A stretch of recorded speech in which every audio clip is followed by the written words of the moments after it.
sai da Palestina, chega à Ásia Menor, da Ásia Menor ele chega à Europa, ele chega a partir de Filipos. Isso é uma coisa muito maravilhosa. Na Europa, depois de toda a institucionalização da igreja, não é? Uma igreja absolutamente atrelada a um Estado, a um poder, ao rompimento da reforma protestante, um rompimento extremamente importante para a história do Evangelho, da expansão do cristianismo. É claro que a partir da reforma vem a contra-reforma, e essa disseminação ela passa a ser muito ramificada, mas eu estou pensando em nós, em mim e você.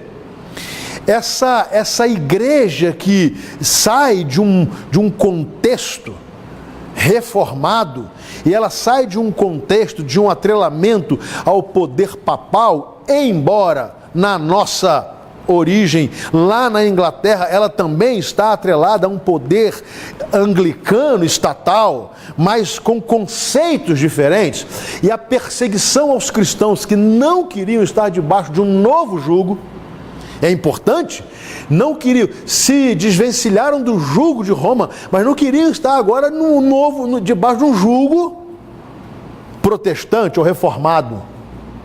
Essa comunidade se espalha e vai para a perseguição, porque ela começa a ser perseguida. Ela começa a sofrer uma perseguição que agora não era mais católica romana, mas era uma perseguição protestante. Então, os perseguidos saem e vão para a América do Norte e começam a plantar ali colônias, e algumas também eram católicas, mas começam a plantar colônias para que pudessem ficar ali e imprimir princípios sociais, princípios políticos, princípios econômicos, princípios religiosos. E alguns desses princípios nos acompanham, e depois isso chega a nós. E eu não quero falar da América do Sul, América Latina, porque o nosso tempo não permite, nem o nosso tema é esse. Mas por que eu mostrei isso aqui? Chegou até nós só para que nós voltemos à igreja de Antioquia. E da igreja de Antioquia possamos reportar à igreja de Filipos. Por quê? Porque isso é uma lição. Que igreja nós queremos ser? Jerusalém ou Antioquia? Alguns irmãos aqui que têm mais tempo de igreja batista, como eu nasci numa igreja batista. Eu acho que eu não nasci dentro da igreja porque não era domingo. Se fosse, ia ser lá que eu ia nascer. Nós também fomos mais muito tentados a nos assemelhar a Jerusalém. As muitas normas, as muitas regras, as muitas assembleias, as muitas estruturas. E eu não estou criticando a Igreja Batista, porque eu sou mesmo, por absoluta convicção e prazer de ser. Mas o que eu estou trazendo para nós e para uma reflexão profunda é que nós somos fruto de uma igreja plural. Nós somos fruto de uma igreja que ouviu a voz do Espírito. Nós somos fruto de uma igreja que entendeu as diferenças sociais, raciais, culturais. E foi capaz de levar tais pessoas a Jesus e viver com elas em comunidade e ser bênção para a expansão do reino. Então, quando você lembrar da sua igreja, e quando você olhar a história da sua igreja, não para só no ano de fundação da sua igreja. Nem mesmo no ano da chegada dos batistas no Brasil. Vá a Antioquia. Volta lá. Para entender que a igreja de Jesus, que se expande no decorrer da história, embora ela tenha tido muitos percalços, e é claro que os percalços por causa das motivações equivocadas nossas, essa igreja, ela continua a ser a igreja bíblica do Novo Testamento, ou pelo menos deve ser, muito próxima à realidade da igreja de Antioquia. Bom, eu sei que isso aí desagrada muita gente, principalmente na atualidade, como nós, porque estamos tendo uma tendência tremenda de voltarmos ao judaísmo. Então nós queremos o terceiro templo de volta, nós queremos o muro de Jerusalém reerguido, nós queremos os candelabros e tal, nós queremos isso tudo. No caminho de volta nós pulamos Antioquia e caímos em Jerusalém. Isso é um erro, absurdo. Muito bem, agora vamos ao texto. Eu quero com você lá na primeira carta de Paulo, na carta de Paulo aos Filipenses, no texto primeiro que a gente está lendo toda essa conferência, e eu quero começar com você no versículo 3. E aí você está com a sua Bíblia, e como bons crentes batistas, todo mundo tem Bíblia, não é? Amém? Amém mais ou menos, mas todo mundo tem, né? Então vamos lá, assim diz o texto: agradeço a meu Deus toda vez que me lembro de vocês. Em todas as minhas orações em favor de vocês, sempre oro com alegria por causa da cooperação que vocês têm dado ao Evangelho desde o primeiro dia até agora. E eu quero parar um pouquinho nessa expressão, porque isso aqui está falando de origem, da plantação da igreja. É claro que Paulo a igreja já está num tempo muito além do seu início, tanto que já são muitos problemas, e alguns deles ajudaram a motivar a carta. Mas é impressionante que a oração de Paulo, regada de alegria por causa da cooperação da igreja de Filipos, ele faz uma afirmação muito linda, que essa cooperação que a igreja tinha com o Evangelho, ou para o Evangelho, era a mesma, desde o primeiro dia. Então temos que nos lembrar de Lídia, da escrava, do carcereiro, da família do carcereiro, dos que estavam na casa dele, e aí vamos no nascedouro da igreja de Filipos, lembrando que ela era uma igreja que cooperava para o progresso do Evangelho, e ela continuava a fazer como fizera no primeiro dia.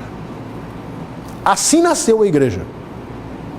Simples, caseira no sentido, né, de estar numa casa, com pessoas diversas, sem nenhuma regra pré-estabelecida, nenhum ritual de iniciação, porque batismo não é ritual de iniciação, nenhum ritual de iniciação. E desde aquele dia até na ocasião da carta, ela continuava a mesma, com o mesmo propósito, com a mesma cooperação.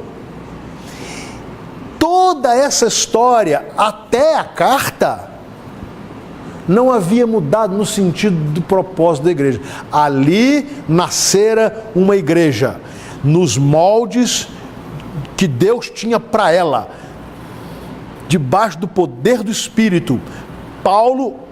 Antioquia ouviu a voz do Espírito, Paulo ouviu a voz do Espírito, nasceu a igreja de Filipos, e essa igreja, desde o primeiro dia até agora, ela estava cooperando para o progresso do mesmo Evangelho. Muito bem. Pois não. Vamos lá. Deixa eu só perguntar. A gente vai ter algum momento para a gente fazer alguma pergunta? Claro. Como é que vai ser? Vou fazer umas. Eu quero fazer umas, se vocês me permitirem, e aí abrir para a gente bater um papo, tá bom? Só estou fazendo uma apresentação geral, e aí a gente vai discutir isso aí legal, tá bom? E veja bem, e olha o que Paulo fala: e de agora até o dia de Cristo. Do primeiro dia até agora, de agora, porque aquele que começou a boa obra há de completá-la até o dia de Cristo. Então, nasce uma igreja debaixo do propósito de Deus, ouvindo a voz do Espírito, nos parâmetros de Deus, e essa igreja, ela não há de mudar, porque o mundo mudou, porque as circunstâncias mudaram, e eu não estou falando de métodos, de estratégias, estou falando de conceito, de firmeza, de doutrina, de graça, de misericórdia e de proclamação. Muito bem. Outra expressão linda do texto é aquele que começou a boa obra. Algumas versões, e me parece que da NVI também, ela não tem um artigo. E está assim: aquele que começou boa obra. Alguns tradutores entendem ser fundamental o artigo, porque senão poderia ser uma boa obra. É essa boa obra. Outros dizem assim: não há problema, porque se estamos tratando de uma obra feita por Deus, ela é boa e é a única. Tá? Só para colocar a compreensão de alguns detalhes diferentes de traduções. Algumas trazem o artigo, outras não, mas a compreensão é essa. Aquele começou a boa obra, e a boa obra é o Evangelho. Ou aquele que começou boa obra, e como é obra de Deus, é a única obra boa, porque Deus é perfeito, ele há de completá-la até o dia de Cristo Jesus. Então, olha só, o autor da obra é Deus. Não foi Paulo, e nem mesmo os filipenses, nem Lídia, nem a escrava, nem o carcereiro, e nem os membros subsequentes. Aí, razão de ser de uma igreja é, do nascedouro de uma igreja, da obra de uma igreja, é que o autor seja Deus. Por isso Paulo recebe em sonho uma visão, uma voz dizendo: passa a Macedônia e ajuda-nos. Não era projeto dele, não era sonho dele, mas era de Deus. Qual era a natureza da obra? O novo nascimento, a salvação, o que Paulo foi fazer. A igreja existe. E onde a igreja chega, ela leva as pessoas a conhecer o Evangelho. E as pessoas conhecem o Evangelho, e conhecendo o Evangelho, elas se rendem a Jesus e são salvas. Então, a igreja não é mercado, não é negócio. A igreja não é apenas planejamento estratégico. A igreja é uma obra de Deus que visa, na expansão do reino, levar pessoas ao conhecimento de Cristo. Conhecendo Cristo, serão salvas. A consumação da obra, ela não tem fim enquanto Jesus não voltar, até o dia de Cristo, do princípio ao fim, a obra de Deus, do princípio. Você sabe disso, que todas as vezes que os homens interferiram na obra, Constantino interferiu. Foi uma tragédia. E nós poderíamos ficar aqui declinando nomes de homens que quiseram interferir numa obra que era de Deus. Dar à igreja a sua própria cara. Dar à igreja as suas características. Dar à igreja o seu nome e não o nome de Cristo. Sempre deu errado e sempre dará errado. Nós estamos vivendo um tempo de muito personalismo aí nas igrejas, né? É a igreja de fulano, é o ministério fulano de tal, é foto dele do lado da igreja, no pódio de fora, dele, da mulher, dos filhos, tal, e a coisa parece que deixou de ser de Deus. Todas as vezes que isso acontece, dá errado, porque é de Cristo. E é de Cristo do princípio ao fim, até que ele venha buscar a sua igreja. Muito bem, vamos lá. Segundo o nosso grande expositor Martin Lloyd-Jones, ele diz o seguinte: o cristianismo é fruto da ação de Deus e da atividade de Deus. Não é ideia do homem, nem teoria do homem, não é elevação moral, não é nada que o homem possa fazer, é Deus, verdadeiramente do princípio ao fim. Quero terminar a explanação para a gente poder discutir, que essa é a ideia. Dei uma pincelada ali agora, no painel, sobre o fato ocorrido em Cuba. Deus me abençoou de fazer parte do primeiro grupo de pastores que entrou em Cuba, autorizado, desde a Revolução. A Revolução em 1959, 61, a perseguição começou a aflorar. Para vocês terem uma ideia, o Seminário Batista de Havana, no ano passado, inclusive, tinha dando um módulo de Velho Testamento lá, o Seminário Batista de Havana, certa noite, quando alguns seminaristas voltaram da rua, ele estava invadido. E seminaristas, professores, pastores foram levados. E eles foram levados para uma instituição chamada UMAP, Unidade Militar Agrícola de Produção, que na verdade era um campo de concentração. E para lá foram levados todos aqueles que eram chamados de latrina social. Ou seja, eles eram o lixo do lixo do lixo do lixo do lixo do lixo da sociedade. E lá tinha bandido, criminoso, ladrão, assassino, estuprador,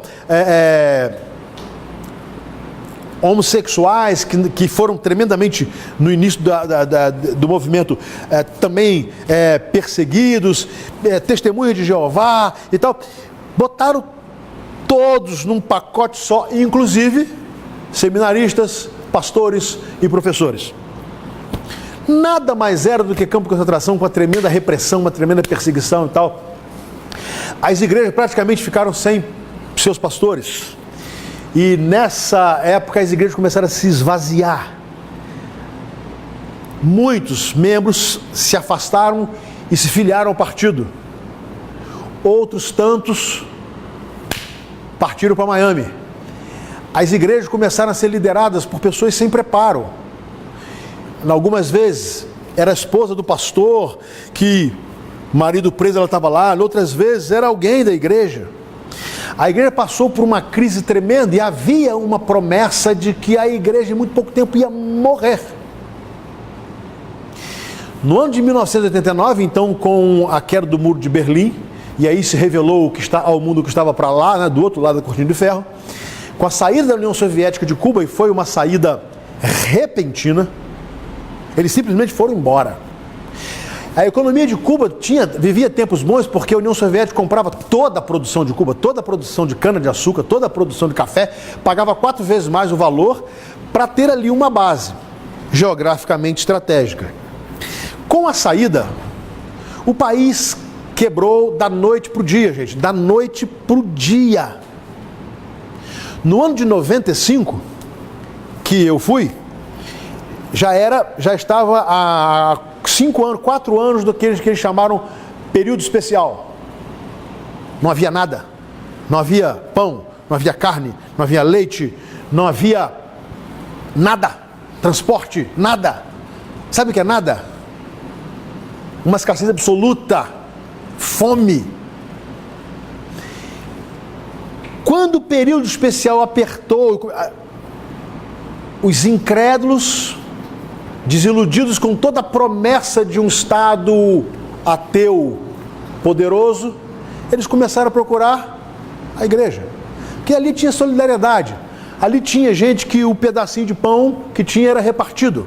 Ali tinha gente que tinha 2 túnicas e dava uma túnica. E ali eles começaram a procurar. Só que tinha um problema. Não se construiu se havia um templo depois da Revolução. Não era permitido nenhum tipo de reforma, nenhum tipo de evangelização em nenhum lugar. O transporte literalmente faliu. Eles eram transportados mais ou menos como animais de carga, em caminhões, umas coisas horrorosas. Mas só que a igreja começou. Gente, e gente, e gente, e gente. Então, como eu falei, uma associação de pastores se dirigiu então a um dos responsáveis, do ministro, não sei se a nomenclatura era exatamente ministro, para assuntos religiosos. E eles começaram a dizer, olha, nós estamos ajudando,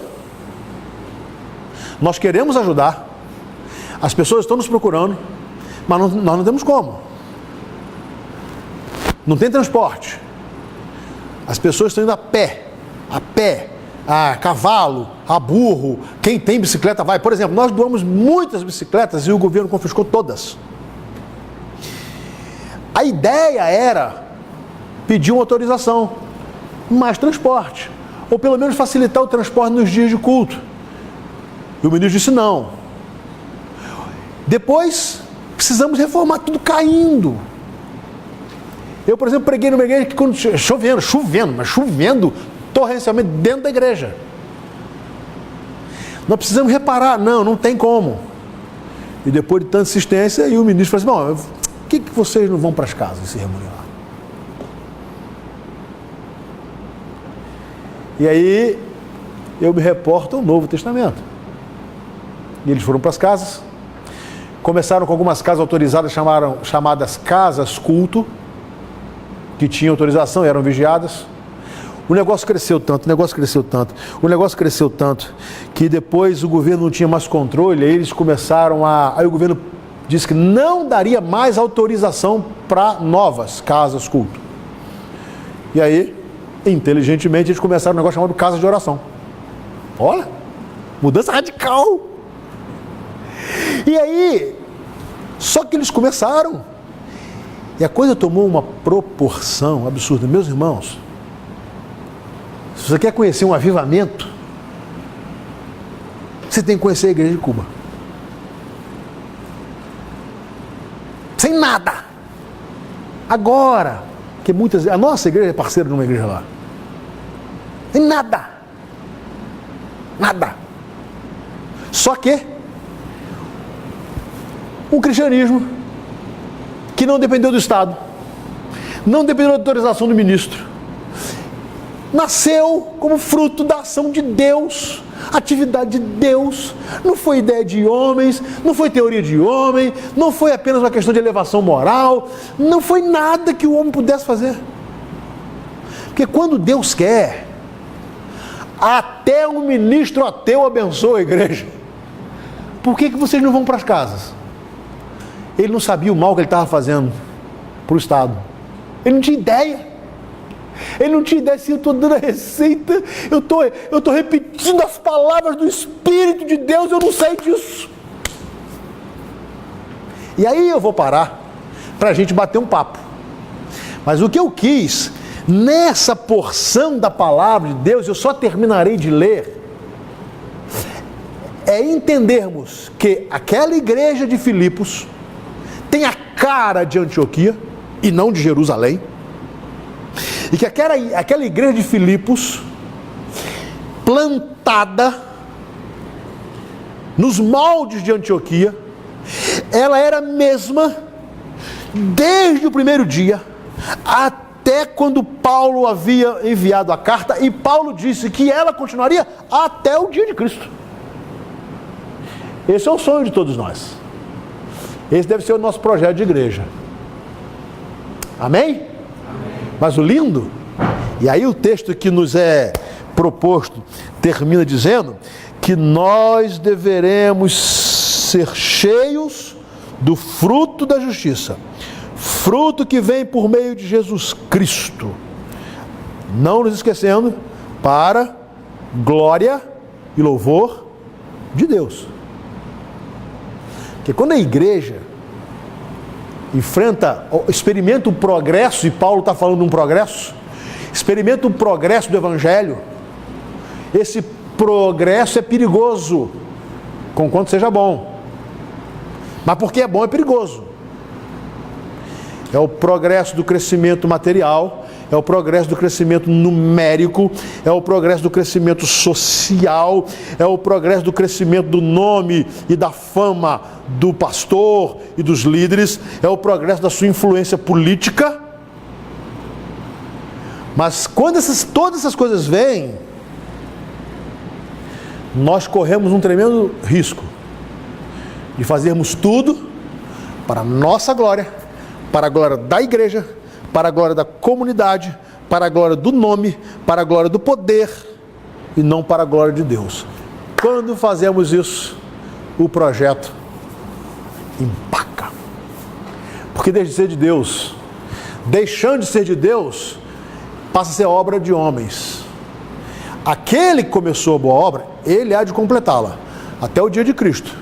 Mas a obra que ele começou, e não a que nós queremos muitas vezes começar, é a que ele começou. Amém? Vamos lá, vamos bater um papo. Estou aqui agora para ouvir vocês e a gente trocar algumas ideias. Fala, irmãozão. Como é que é seu nome? Alexandre. Alexandre, prazer, tá? É Alexandre Márcio? Alexandre Márcio. Inverte, cara, bota Márcio Alexandre, isso vai dar certo. Vamos lá. Vamos lá, pastor, primeiro agradecer essa apresentação inicial, que já nos motiva, né, muita reflexão, pensar Igreja de Jerusalém e Igreja de Antioquia. Não quero ser defensor da Igreja de Antioquia, jamais. De Jerusalém. De Jerusalém, desculpa. Mas a gente vai entender que ela é o que é, ou foi o que foi, por causa de toda uma estrutura de séculos, né? Aquela concepção do tempo, do lugar santíssimo, sim, lugar santo, o ato dos homens, ato das mulheres, ato dos gentios, aquela ideia de uma pessoa mais santa do que todo mundo, essa centralidade da santidade num lugar. Eu sei que Jesus Cristo ele deu o pontapé inicial para essa desconstrução. Mas será que nesse período aqui ainda não estava muito recente para que essa mudança de mentalidade, não haveria necessidade de outras gerações surgirem para que caísse realmente essa barreira criada na mentalidade da geração daquela época? Estou falando isso. Seguramente. Claro, não, claro. Fazendo um paralelo com a gente, né? Eu sou novo, mas eu peguei a época que a igreja discutia se batia palma ou não batia palma no culto, se mulher usava calça comprida ou não usava, se a bateria poderia ser usada, se não poderia ser usada. Eu peguei isso, né? Eu lembro da habilidade enorme do meu pastor Antônio Bernardino Balbino para conduzir essa discussão numa assembleia, né? E hoje agora, eu já na qualidade de pastor, me lembrando, então assim, foi necessário um tempo para que isso sem dúvida. A minha pergunta será que essa postura da Igreja de Jerusalém, e ela não está ali como um mal necessário, não, claro, para a gente entender essa questão também de que a mudança leva tempo? Eu estou com um colega de pastorado também, que ele contou assim para mim, né? Você já está lá na Betel já há tanto tempo e parece que agora tu joga com a torcida, né? Tu joga com a torcida, pô, tu implementa mudanças e o negócio flui, tá fácil de jogar. Tá fácil nada, né? Mas ele tá olhando de fora. Tá de fora é fácil, né? Mas eu falo para ele, cara, também tem um fator tempo, né? Eu cheguei lá, não tinha um tijolo na igreja. A gente comprou aquele terreno. Só que agora a gente já está numa outra realidade, mas até chegar onde a gente está.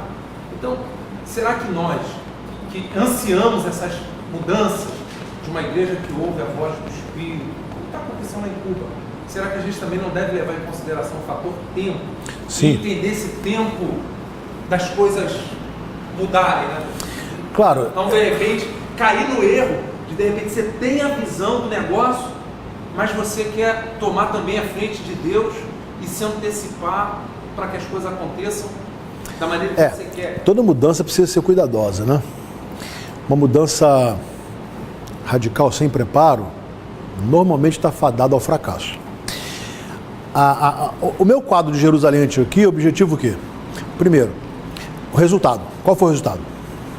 Então, o que eu quero dizer é o seguinte: Antioquia chegou até nós. Jerusalém veio aos trancos e barrancos. Deus faz a obra, tanto que a igreja de Jerusalém plantada sem sair, Deus vai e deixa a perseguição chegar. Então ela sai. Mas ela não sai em obediência. ela sai por circunstância. Então, isso tem um preço. Agora, embora precisava de um tempo, e eu concordo com você, eles tiveram um privilégio. Grande parte daquelas pessoas viram e ouviram Jesus, tiveram tremendo prazer e privilégio de conviver com os apóstolos, viram aquele dia extraordinário do derramar do Espírito Santo, o poder do alto. Paulo depois vai ter que repetir isso tudo de novo, porque embora Jerusalém, Paulo não fosse lá para trabalhar nela, né? Mas ele tem que falar isso com a igreja aos Gálatas de novo. E depois vai se repetindo na história da igreja. E veja bem, pastor, hoje também, você parece bem mais novo que eu, ou pinta o cabelo, não sei, mas parece bem mais novo que eu. Eu também acredito, infelizmente. Veja bem, onde está, em qual lugar. Gente, eu quero, né? Por favor, não me expulsem da convenção não, porque eu sou batista. Minha família, se eu sair da igreja batista, eu sou excomungado da minha família primeiro. Não é, pastor Zeguir? Edgar Barreto Antunes manda me enforcar. Porque eu sou de mesmo, mas olha só. Vê se você concorda comigo. Essa figura sacerdotal que as pessoas têm do pastor, e às vezes nós gostamos, nós, pastores, se assemelha a Jerusalém.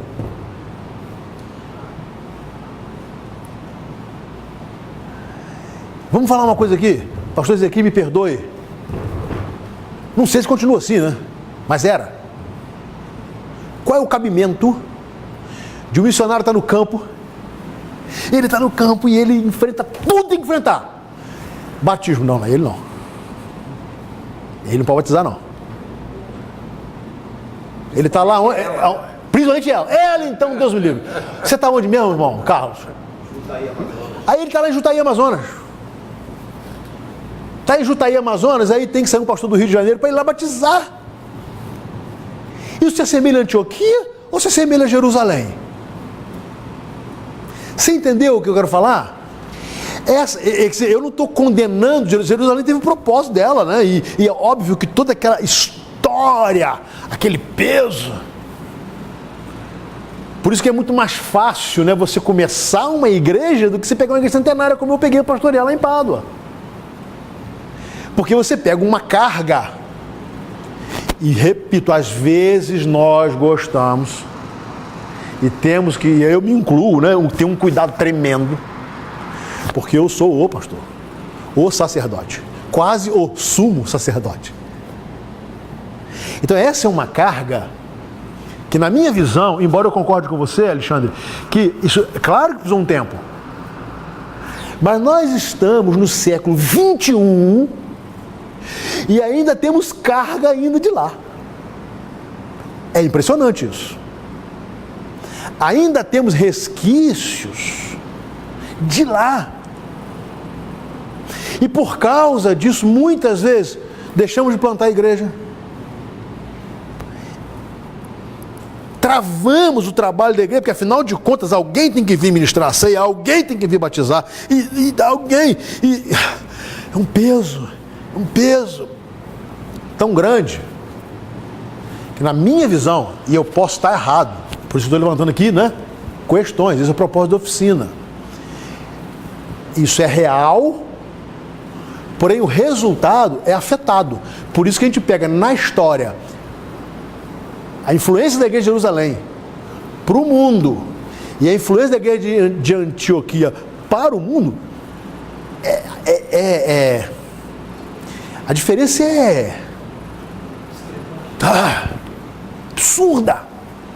E sobretudo, como aqui tem muitos missionários, sob o ponto de vista missionário. Porque se nós adotássemos para nós o modelo missionário de Jerusalém, a gente não chegava onde chegou de maneira nenhuma. De maneira nenhuma. Baseado nisso, muitas vezes nós nos esquecemos da multiforme graça de Deus, várias formas da manifestação da graça de Deus e deixamos de ser uma igreja ou de plantar uma igreja nos moldes simples, porque são simples, né? Os moldes da igreja de Filipos e de são simples. Como é que começou a igreja de Filipos? Eu vou aqui, vou orar, encontro uma mulher, falo de Deus para ela aceita, ela me convida para ir na sua casa, e daqui a pouco eu encontro uma escrava lá e fazendo uma ruaça, dando lucro, adivinhando e tal, e ela se converte, ela aceita Jesus, e aí por causa disso eu estou dando prejuízo ao cara lá, eu sou preso, aí na prisão eu estou cantando, adorando a Deus, há um terremoto, as cadeias se arrebentam, o camarada desesperado, ninguém saia daqui porque eu vou morrer e tal. E aí Paulo fala, você não precisa ficar tranquilo, porque ninguém saiu daqui, ninguém fugiu. Senhor, o que eu preciso fazer para ser salvo? Rapaz, nada de muito mirabolante, crê no Senhor Jesus, serás salvo tu e tua casa e tal. Não sei se tem alguém aqui da área do direito, mas é interessante que lá nesse texto, né, é o exemplo de Paulo. Você está falando de direito? Não, Diego, você é, né, Washington? Paulo abrindo mão de uma espécie de habeas corpus. Quiseram soltar o Paulo assim, não, peraí, não é assim não. Não, peraí, não é assim não. Você não vai, não é na calada da noite, não. Eu quero um negócio direito. Eu mereço, até ser liberto, eu mereço ser liberto com dignidade, a dignidade da lei. Então, de uma forma muito interessante, é isso que eu queria falar, pastor, a simplicidade da plantação da igreja de Filipos, nada de extraordinário, sem aquela assembleia de Atos 15, Tiago devia dizer assim, meu Deus, está esse pessoal de novo aí, mais uma assembleia. Você está gravando, né? Brincadeira. Assembleia é coisa de Deus, gente? Sei lá, né? Não sei, não. Fala, me responde, por favor. Eu não tenho essa resposta. Não, brincadeira. Mas eu queria perguntar, eu estou entendendo que a proposta de Jerusalém é uma proposta mais enrijecida, digamos assim, mais burocratizada, e Antioquia mais simplificada. Hoje, eu vou talvez até problematize um pouco mais. Sim.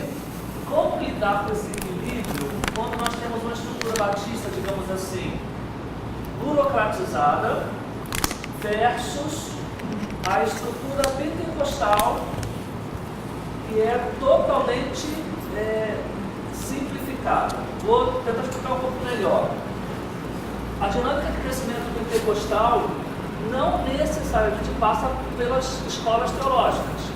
As pessoas são impostas como pastores, como ministros, e esse crescimento sem preparo, sem equilíbrio, acaba acontecendo de maneira enviesada. A gente tem hoje um universo pentecostal grande no Brasil e muitas pessoas que não passam pelos estudos, não se preparam, porque os batistas, por exemplo, trabalham com rigor. Na igreja batista, presbiteriano, metodista e tal. Ela só é institucionalizada batista quando tem um pastor presente. Sem pastor, ela não é criada, a igreja batista. Então, como é que a gente consegue encontrar um equilíbrio com essas duas estruturas mais radicais, digamos assim? São duas linhas paralelas que dificilmente se encontrarão, né? Mas veja bem, a flexibilização acompanhada de bom senso, de ouvir a voz de Deus, não significa organize de qualquer jeito, mas, na minha visão, nós somos muito sacerdotais. Embora digamos que não.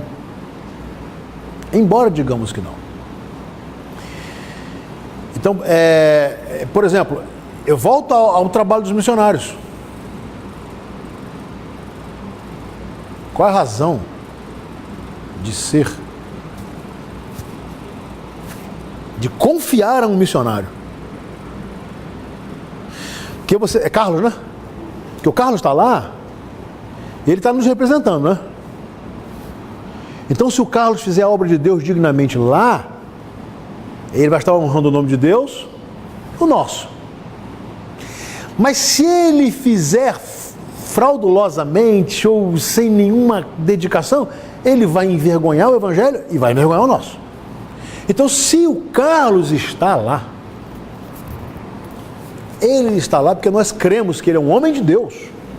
Nós o enviamos, o comissionamos, o enviamos. Aí, por que não se planta a igreja lá?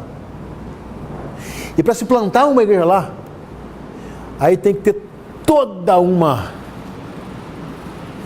camalhaço de exigências, de coisas. Eu tenho dificuldade de entender. Eu tenho dificuldade.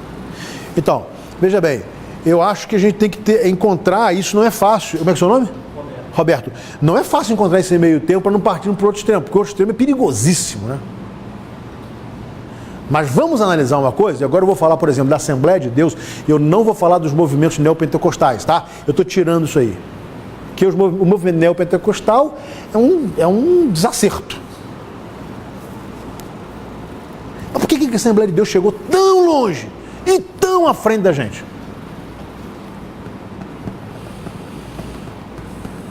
Eu fico me perguntando isso toda hora. Então, pastor, deixa eu tentar acrescentar algo. Vamos lá, vamos ajudar. Jerusalém tinha uma história. Filipos não tem uma história. Não tem uma história. Tá. Não tem uma história religiosa. Sim. Mesmo como nós batistas temos uma história. E eu acredito que a nossa grande preocupação burocrática é de renegarmos a nossa história, a nossa origem. Então, eu acredito que a dinâmica é essa daí. Eu acho que é entender a progressividade do negócio e não ficar somente. Eu acho isso. Eu tive duas experiências. A gente não pode perder a história. Pastorais, né? Eu tive duas experiências pastorais distintas. Uma foi Resende, onde eu comecei no ministério, comecei numa estrutura de pessoas já com 20, 30, 40, pastor Jacques lá, sogro do pastor Ezequias, um grande mentor na minha vida, no início do meu ministério, mas um homem com 50 anos de ministério pastoral. Então, assim, você tinha uma estrutura que era uma coisa. E para pastorear, aquele menino de 28 anos, pastorear não foi fácil, não. Então, há 18 anos atrás, você falar de discipulado, de vida na vida, 1 mais 1, o maior investimento nosso é em pessoas. Não há nada que a gente vai levar para o céu dessa terra, a não ser pessoas. Então, isso aí era algo muito difícil, eu estou falando há 15, 18 anos atrás. Difícil de engolir. Embora tudo na palavra de Deus, okay. Não, eu estou te entendendo, concordando com você. Só aqui, ó. O que agora a gente tem aí dentro do PGN era algo que trabalhava lá atrás. Por isso que estamos de volta aos princípios, né? Difícil. Mas era algo que trabalhava lá atrás. Meu pastor incendiou meu coração em 1997 com esse negócio, me levando do Desperta pelo Brasil. E aquilo incendiou realmente meu coração. Aí eu vou para Roraima. Vou pastorear uma igreja 3 anos sem pastor, uma igreja com 15 membros. Dos 15, 8 frequentantes. E em 2 anos e 8 meses, essa igreja estava com 72 pessoas batizadas. Pegando aquelas pessoas, ensinando aquelas pessoas a cada um discipular mais um, investir o seu tempo em frequentar uma casa, ensinar a palavra de Deus, bem no varejo ali, e só treinando aquele grupo. Eu sabia que eu estava lá temporariamente, claro. militar, eu sairia dali em breve, então eu comecei a fazer esse tipo de trabalho. O negócio fluiu de uma maneira, e batizava 15, batizava 16, fluiu. Só que eu peguei uma igreja que não tinha, eu cheguei numa igreja extremamente machucada, ferida, decepcionada do ministério pastoral, e vem aquele rapaz carioca, com um jeito diferente de falar, e aquilo favorece. Coisa simples, mas que lá atrás, na minha outra experiência, grande resistência, e agora uma facilidade grande. Qual a diferença de uma de outra? Sim. Tempo, era uma igreja nova, com uma igreja também nova, mas com pessoas mais antigas. Não estou falando contra as pessoas. Não, é lógico, não. Da perspectiva. Da perspectiva, da perspectiva. E preso a determinadas coisas que diversas vezes, né, pessoas se levantavam pregando e interrompiam a pregação e repudiavam aquilo que estava sendo dito no meio do culto. Sim. Não é domingo de manhã, não, domingo à noite. Só para te consolar, eu sou pastor de uma igreja. Vai fazer, eu voltei a pastorear a mesma igreja. Eu sou pastor de uma igreja que vai fazer agora 113 anos, você imagina. Mas graças a Deus, a gente tá, não, mas eu entendo perfeitamente. O que eu estou dizendo é o seguinte: a história, ela deve servir para nos ajudar, nos ensinar, mas nunca para nos amarrar. Quando a história nos amarra ao passado, já era. Não é só na questão de qualquer coisa, não é igreja. Por isso que lá em Eclesiastes o sábio diz o seguinte, que nós não devemos dizer os dias passados foram melhores do que os de hoje. Não adianta, vai adiantar. A nostalgia não adianta em nada, só faz a gente sofrer. É óbvio que não tem. É encarar uma realidade. Quando eu olho a realidade, por exemplo, dos adolescentes, aí, juniores, adolescentes, embrenhados em smartphone, não adianta eu ficar assim, mas não era assim, não era, mas agora é. Agora é. E agora eu tenho que saber como é que eu vou lidar com isso aí. Não adianta eu ficar assim, mas não era. Não era. Você queria falar, Austin? Não, eu ia pegar um gancho do que ele falou, que uma coisa eu acho interessante, eu estava vendo uma reportagem de uma escola de samba aqui do Rio, e o título da manchete era assim, contrata-se baianos. Por que acontece? As pessoas iam envelhecendo em determinadas comunidades, em dadas comunidades a presença neopentecostal é muito forte. Isso não interessa a ninguém. Eu acho que... Isso não interessa a ninguém. Eu acho que isso é um mérito deles, a gente querendo ou não. Em qualquer lugar que você vá, tem uma igreja neopentecostal, especialmente na periferia, especialmente na favela. E as senhoras dessas comunidades, ao invés de ir para a escola de samba, iam para as igrejas neopentecostais. Então, a partir disso, eu vejo duas realidades. Primeira realidade, existem muitos lugares que nós ainda não estamos, né? Assim como Igreja Batista, né? Falando que aqui tem pastores, tem missionários, etc. e tal. Então, acho que há lugares que a gente ainda não está.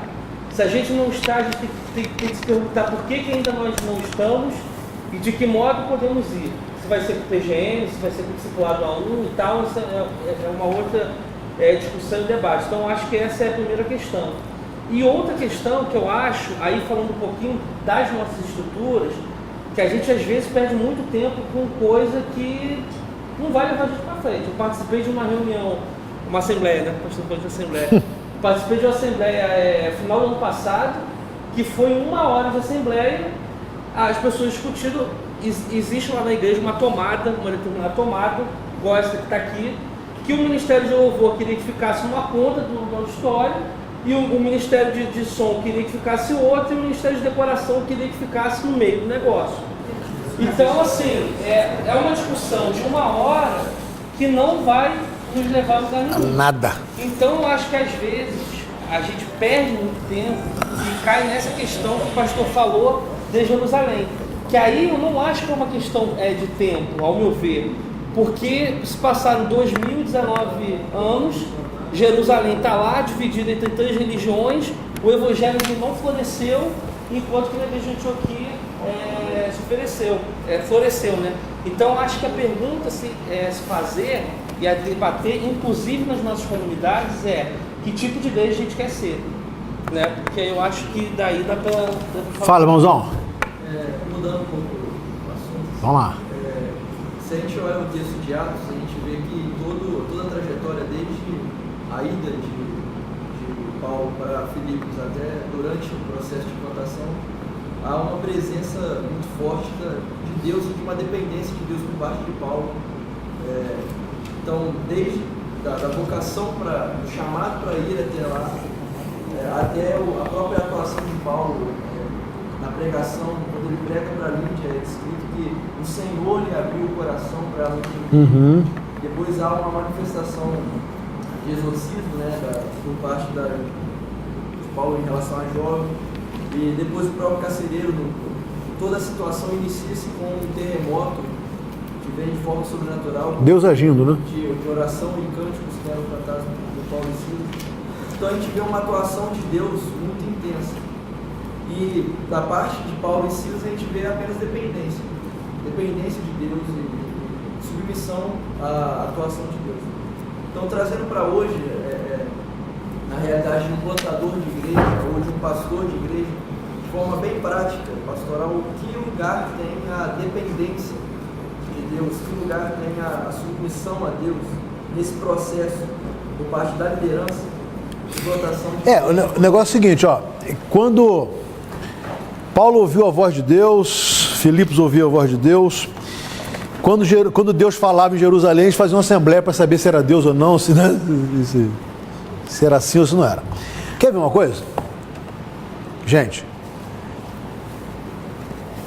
quantos pastores nós temos aqui? Olha só.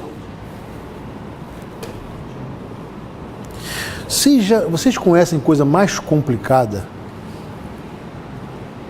do que a escolha de um pastor para uma igreja? Cada vez pior. Vamos falar a verdade? Aquela cena toda, vamos orar, vamos nomear a comissão já começa ali o negócio a pegar. Gente, vamos falar uma coisa assim, com muita... A gente precisa ser sincero, a gente quer caminhar. Ouvir a voz de Deus. Estou dando só o exemplo de sucessão pastoral. Tem muito pouco de Deus. A voz de Deus, eu acho que é a última a ser desejada, a ser ouvida. Por quê? Porque como Jerusalém,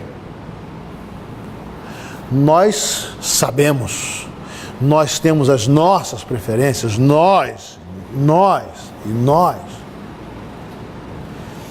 E de uma certa forma, não é que Deus não fala. Deus fala. E Deus quer falar a toda a igreja, a todas as igrejas. E é uma coisa muito linda, né? Porque Hebreus 1 diz de uma forma linda: havendo Deus antigamente falado aos pais pelos profetas, a nós nesses últimos dias nos tem falado pelo seu Filho. Deus falou e Deus continua falando. Deus falou por intermédio de visões, sonhos, revelações. E Deus nos fala pelo seu Filho, com o Espírito Santo que habita em nós. Então, hoje, na verdade, de uma certa forma, tem que ser mais fácil para a igreja ouvir a voz de Deus.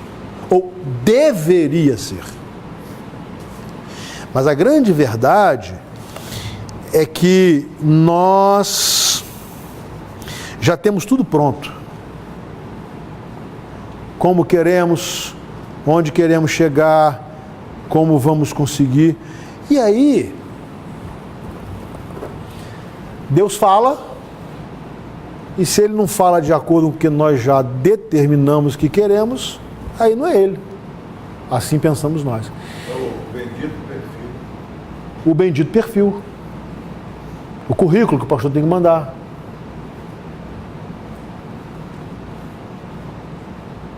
Aí veja bem, eu sei que o que eu estou falando aqui, eu vou ser muito criticado. Mas isso é fugir do princípio de plantação de igreja, ou de uma igreja, ou não é? Nós queremos um pastor, queremos um gerente, queremos um executivo, queremos um marqueteiro, O que nós queremos? O que nós queremos? Então aí, a história passa a não nos ensinar. Ela passa a nos aprisionar. Camisa de força. Não pode ser de uma outra forma. Porque senão, não é uma igreja batista. Estou dando um exemplo, porque é o nosso caso. Se fosse para a denominação, valeria também. É o nosso caso. Só que essa forma que nós aprendemos, muitas vezes nós ensinamos. E ensinamos as mesmas coisas. Eu participei de um concílio agora em dezembro, que eu fiquei assim, fiquei feliz do meu filho. Foi lá no Texas. E aí, mas o pastor que coordenou o concílio, homem de Deus, Dr. Alfaro, e eu, acostumado com os nossos, fui eu. Mas eu ia ficar quieto, né? Pai do candidato não falar nada, né? Tudo que fala atrapalha, né? Mas eu fui, rapaz, assim, para aquele concílio, aquela coisa. Aí, o Dr. Alfaro falou assim, olha, nós estamos aqui, a Ordem dos Pastores do Texas decidiu, né, a pedido da igreja, a examinar o seminarista. E quero dizer a vocês que ele passou 4 anos de estudos profundos no seminário. Então eu não vejo nenhuma necessidade de ficarmos aqui enchendo de perguntas. Então eu quero pedir uma coisa a vocês, colegas. Que coisa interessante. Cada um vai aconselhar o candidato agora mediante as suas experiências ministeriais. Eu falei, meu Deus, que coisa maravilhosa. E o que aconteceu? Primeira coisa, meu filho falou sobre o chamado dele, experiência de chamado, conversão, expôs. E depois ele ficou recebendo conselho. Conselho. Eu falei, gente, não é isso aí? Ou um tribunal de inquisição? Eu que começo a pergunta prontinha, pergunta e resposta. Porque, então olha só, isso aí, Alexandre, é a gente usar a nossa história contra nós mesmos. A gente tem que usar a favor. O que é bom permanece, não é? Paulo diz, não é, que as tradições devem ser mantidas. Tradição é uma coisa, tradicionalismo é outro, não é? Então, isso, aquilo que faz bem à igreja, que é saudável, salutar, deve ficar, como em Filipos, do primeiro dia até agora, até o dia de Cristo. Porque senão a gente usa do primeiro dia até agora como ou um amuleto ou uma escravidão. Na minha humilde maneira de pensar, não faz sentido. Eu creio absolutamente na vida saudável da igreja. E acredito na vida saudável da igreja batista. Eu estou falando isso porque eu sou. E quero ver a minha denominação florescendo, disseminando igrejas para a glória do Senhor, mas dessa forma, ouvindo a voz de Deus. A maneira pela qual nós ouvimos a voz de Deus mais prática é aqui, ó. Então, por exemplo, quando falamos de discipulados, quando falamos em pequenos grupos ou células, você dá o nome que você quiser. Eu estou falando, não estamos inventando a roda. Quando estamos falando em diaconia, nós inventamos a roda quando nós demos ao diácono a função que nunca foi dele. De mandar, de decidir, de ter posição, de ter broche, de ter aquela coisa. Nós demos o que nunca foi dele, como demos a nós também o que nunca foi nosso. Autoridade sacerdotal. Nós pastores também. Então, quando entramos nesse caminho, aí a gente vai acompanhar o resultado. Então, por isso que a gente olha com história ou sem história, o resultado de Antioquia, da extensão da obra de Antioquia, e depois de Filipos e de Jerusalém, é absolutamente assustador. Temos que fazer uma opção. Fala lá, colega. O senhor pastor também? Sim. Com relação à Assembleia de Deus, o senhor acabou não fazendo uma colocação sim. nesse assunto. Como é que seria, Rodrigo? Antioquia, a igreja de Batista. A comparação que eu queria fazer com a Assembleia de Deus foi a simplificação da coisa. O leigo. Alcançando a igreja. Semeando a igreja. Entendeu? Então, veja bem, há muita coisa que eu não concordo. Então, quando você olha esse resultado da simplificação da coisa, na expansão, é assustador. O nosso coração missionário, na minha visão, batista, né? Nosso coração missionário batista, eu acho que é inigualável. Missões entra aqui na gente aqui, ó, e ninguém tira. Se a gente pudesse acelerar esse processo, acelerar o processo, investir no reino, semeando a igreja, fortalecendo missões, equipando, enviando e confiando aos missionários, que a igreja siga. Nosso avanço seria imensamente mais relevante, na minha humilde visão. Pois não, minha irmã? Voltando ao seu primeiro exemplo, né? Sim. Eu vejo os dois lados que aconteceram ali. A liderança, a mais antiga, quando viu aquela situação nova, se assustou. Primeiro se reuniam lá onde caía a água que susteve uma dessas igrejas, mas depois queriam voltar a ter a sua igreja, o transporte para a igreja e etc. Tudo o que era a vida na igreja. E precisou Deus endurecer o coração, como parece Moisés lá. Parece.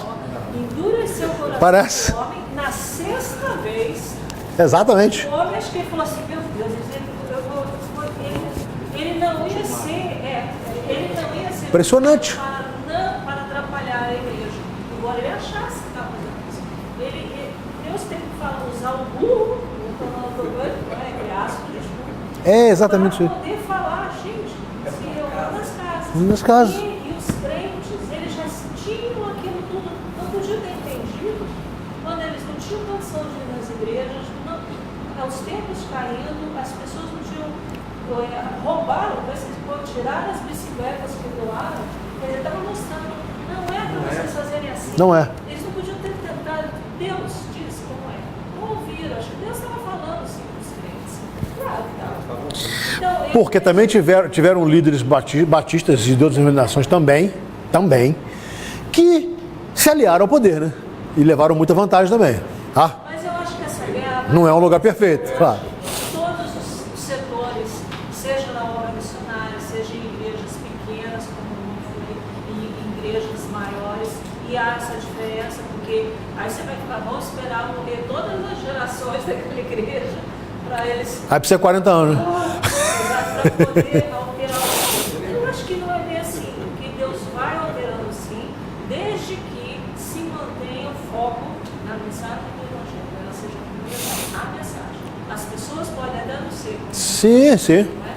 Nós não somos, mas que a mensagem continue sendo. Agora, quando ela não for, a igreja vai... Aí é outra coisa, Porque se você perverteu a essência, que é a mensagem, pronto, tem que parar, tem que romper. Senão Deus vai agir. Sim. Isso eu fui bem compreendido quando eu falei sobre o pentecostalismo. Não, foi sim. Mas a minha questão é que a gente precisa, como batistas, rever profundamente as nossas estruturas. Reconhecer, claro, o valor delas, mas nos tornar mais flexíveis. Por exemplo, já falando com o Carlos aqui, né? Você é pastor, Carlos? Não é. Antigamente, o pré-requisito era a formação teológica para o missionário ir ao campo. Não é mais hoje. Claro que tem uma formação, tem pastores cientes, estudou, continua estudando, mas é essa abertura que nós precisamos ter a coragem de fazer, de abrir mão desse precedente. Então, por que um jovem vocacionado não pode ir ao campo falar de Jesus? Ele precisa fazer 4 anos de teologia, ele precisa ser pastor para ir para o campo. Por quê? Pois é. Então é essa abertura que a gente precisa ter. Na minha opinião, os pentecostais, aliás, os neopentecostais erram muito na mão porque fazem isso sem qualquer critério. E erram no conteúdo, né? E nós, por outro lado, também pegamos no excesso da rigidez. Exato. Então a gente precisa encontrar esse equilíbrio. Eu acho que o neopentecostalismo erra muito no conteúdo. Porque a mensagem chega das formas mais loucas, né? Que possa ser possível. E nós, que graças a Deus, ainda temos, e eu espero que continuemos, né? Ter uma mensagem cristalina, o evangelho cristalino, a gente amarra muito. Então ficam 2 extremos, né? A gente amarra muito tendo conteúdo bom, saudável. Quem não amarra nada, que é o outro extremo, vai sem conteúdo. O conteúdo distorcido. Macula a imagem da igreja de Jesus. Esse é o grande problema. Fala, irmãozão. Na verdade, a igreja de Jerusalém, ela também não só era burocrática, engessada, que a gente já tem discutido, mas também ela errou no conteúdo. Claro, claro. Em relação a missionários que vieram de lá, que Paulo fala que se pregasse outro evangelho, que seria Ela errou no conteúdo. Ela errou no... missionários vindos de Jerusalém que pregavam outro evangelho que não o evangelho. E o evangelho que pregavam era tentar trazer de volta. Então, eles erravam, Né? não, Circuncisão. Exato. Quando evangelizavam, eles erravam. Ainda erravam no conteúdo. Erravam no conteúdo. Tem muita coisa boa para debater, gente. Pena que o tempo não permite. Mas é por isso que foi produzido a Carta aos Hebreus, Sim, exatamente. a de Cristo. Tem muita coisa boa para gente debater, que daria umas 3 oficinas, mas infelizmente... Alguém mais quer falar? Se não, eu quero agradecer a vocês, esse tempo precioso de vocês. Acho que deu para a gente levantar aí algumas, né? Essa comparação aí da igreja que somos, com a igreja que queremos ser ou devemos ser. Sim, pois é. E eu acho que a gente tem mais, mas tem 2 parâmetros pelo menos, né? Eu quis apresentar 2 parâmetros que não são perfeitos, mas que nos ajudam. Com relação até à reunião, percebo, né? Eu não sou da Igreja Batista. Sim, sim. Batista, né? Porque o congresso é aberto, né? Claro, claro. É muito bem-vindo, inclusive. Eu vi muito do debate, mas está enriquecendo. Eu sou de uma igreja pentecostal. Sim. Entende? A minha família é da Assembleia de Deus. E aqui no São Francisco Xavier tinha um seminário, IBP, Sei. Instituto Bíblico Pentecostal. Acho que não existe mais isso. E era formação justamente para teologia de pastores. Né? Embora a Assembleia de Deus, eu não sou da Assembleia de Deus, Sim. embora a Assembleia de Deus ela usa muito o leigo mesmo. Né? A gente trabalha muito com essa questão de missão. Estivemos na Bahia, um lugar chamado Pimenteira. Então nós tivemos algumas igrejas, principalmente a Assembleia de Deus, tinha outras igrejas lá, era interdenominacional o trabalho. E a gente, quando conversava com os pastores ali, fazia um trabalho maravilhoso com pessoas, né? Muito carentes, né?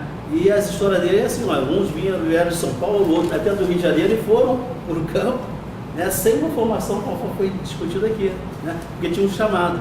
E lá na igreja deles, na Assembleia de Deus, né? Percebeu essa visão e enviaram suporte para eles.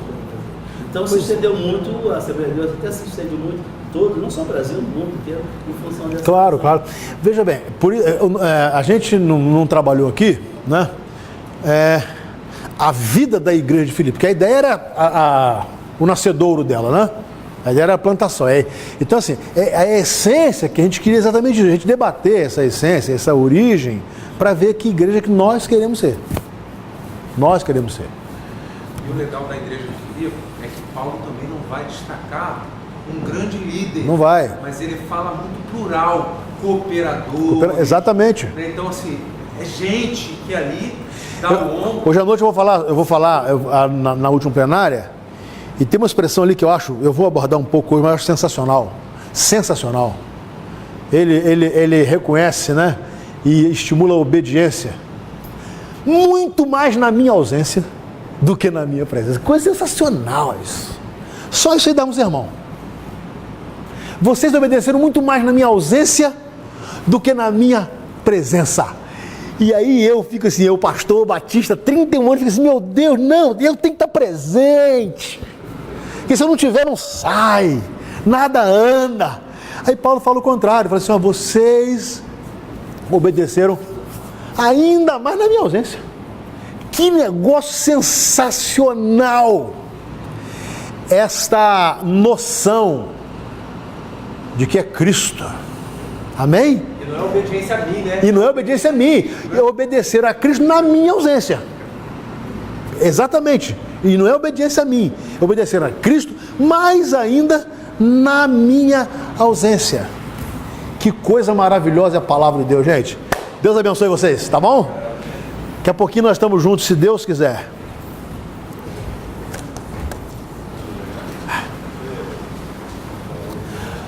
Diego, você vai aprender uma coisa. À medida que você vai ficando velho de pregar, água é um negócio assim. Vale ouro. Eu pregava assim.